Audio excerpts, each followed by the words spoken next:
Hünkârımız altında kalır mı? Hala, hala. Emir pun menjawab, baiklah, setidaknya dia bisa menghentikan misilnya ketika kamu berada di sini.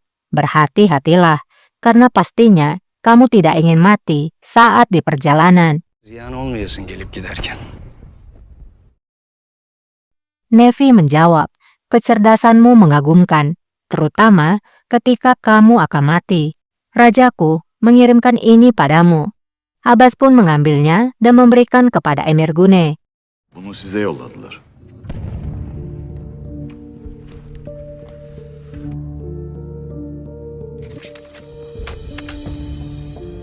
Emir Gune pun membaca surat itu.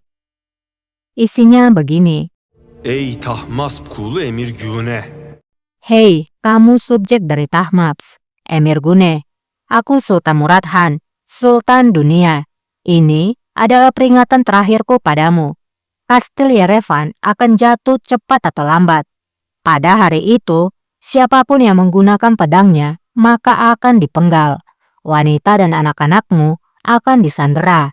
Tapi jika kamu menyerah sekarang, jika kamu berlindung di bawah belas kasihanku, maka pedang kemarahanku akan disarungkan lagi. Padişahı Sultan Murat Han. Revan Kalesi Eryahun, eli kılıç tutan her kat derhal teslim olur. Nına tekrar girer. Setelah membaca surat itu, Emir Gune pun berkata, Nevi, beritahukan pada sultanmu bahwa aku menyerah. Aku tidak akan menolak lagi. Tapi, aku punya satu persyaratan. Kira-kira apa persyaratan yang diminta oleh Emir Gune? Karına söyle kaleyi teslim edeceğim. Direnmeyeceğim. Şartım var. Kita beralih dulu ke istana. Qasem sudah pulih dan nampak sudah bisa duduk. Faria pun berbicara. Valide, jangan percaya padanya. Dia adalah mata-mata dari Gulbahar Sultan. Aku melihatnya berbicara dengan seorang aga tadi malam. Dia mengirimkan pesan kepada seorang pasa untuk memperingati tentang Gulbahar Sultan. Qasem pun bertanya, siapa pasa itu? Faria menjawab, dia tidak memberitahukan namanya, tapi dia bisa memberitahukanmu. Kendisi anlatsın. Valide Sultanım. Sanaber pun menjawab, Valide Sultan, aku bersumpah pada Tuhan, dia berbohong. Tampaknya dia ingin menyingkirkanku sama seperti yang dia lakukan pada Aisyah Sultan. Dia hanya mencari alasan. Ketika dia mengetahui bahwa Gulbahar Sultan masih hidup, dia pun menemukan alasannya. Kurtulmaya çalışıyor sultanımız. Gülbahar Sultan'ın yaşadığını işitince de aradığı kılıfı buldu. Faria pun berbicara, siapa dirimu? Beraninya kamu berbicara seperti itu padaku. Qasem pun berbicara, Faria, sudah cukup.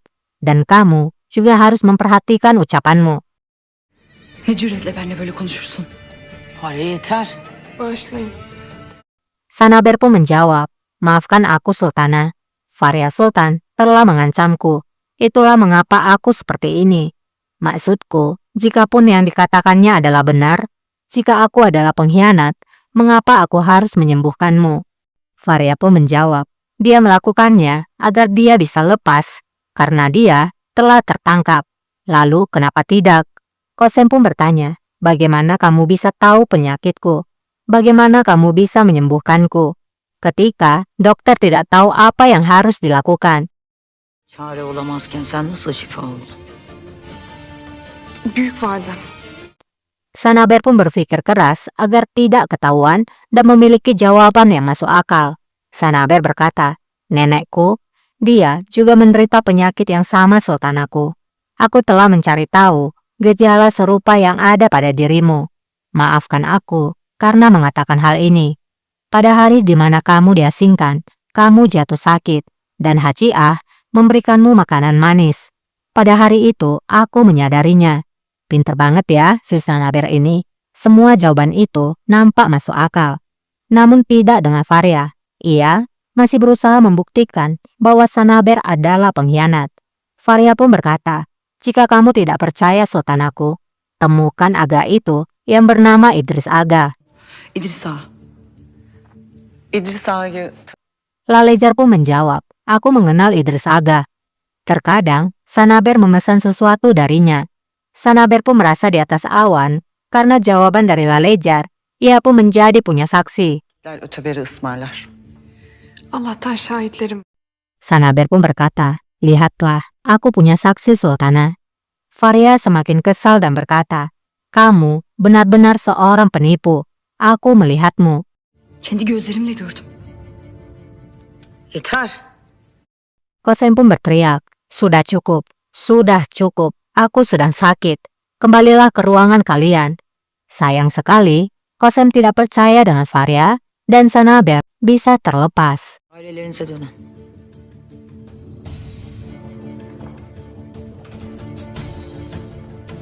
Dertler bir değil, iki değil. Kosem pun berkata, masalah tidak pernah berakhir. Sekarang, kita harus berhadapan dengan Sanaber. Gulbahar lepas dari tangan kita. Bagaimana jika apa yang dikatakan oleh Gulbahar adalah kebenarannya? Bagaimana jika putraku tidak kembali dari ekspedisinya? Haci pun menjawab, amit-amit Sultanaku. Jangan percaya apa yang dikatakan oleh Gulbahar Sultan. Aku kira dia hanya ingin keadaan menjadi semakin membingungkan. Maksadı suyu bulandırmak. Malam harinya, Sinan kembali ke markasnya. Nihayet. Ne oldu öğren? Gulbahar pun berkata, akhirnya, apakah kamu sudah mencari tahu? Apakah Kosem sudah mati? Sinan menjawab, Kosem Sultan masih hidup. Gulbahar pun sangat geram mendengar kabar itu. Hala yaşıyor. Hasta değil miydi bu? Gulbahar berkata, bukankah dia jatuh sakit? Mereka bilang dia pasti akan mati. Orang-orang yang tidak kompeten. Aku sudah mengatakan padamu, inilah yang akan terjadi jika kita bekerja sama dengan orang Persia.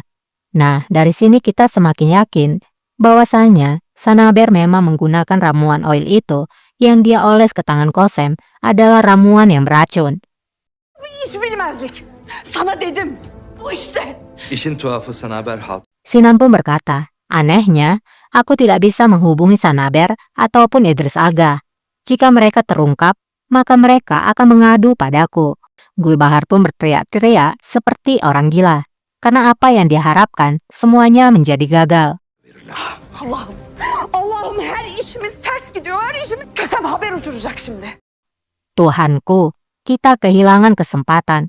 Kosem akan mengirimkan pesannya. Dia akan memberitahukan putranya bahwa dia melihatku. Kali ini, dia telah punya saksi. Jika suratnya sampai di camp, maka hidup Bayezid akan dalam masalah Sinan Pasha. Maazallah Bayezid'in hayatı tehlikeye girer Sinan Paşa.